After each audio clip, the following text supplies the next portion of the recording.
இல்லை, அதனால் ஓரினம் தானே.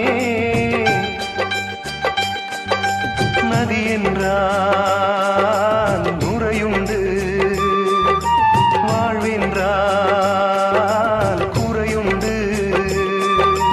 ஐப்பசி வந்தால் அடைமழை காலம், சிலராயுள் முழுதும் ஐப்பசி மாதம். கடவுளும் நீயும் ஒரு தாய் பிள்ளை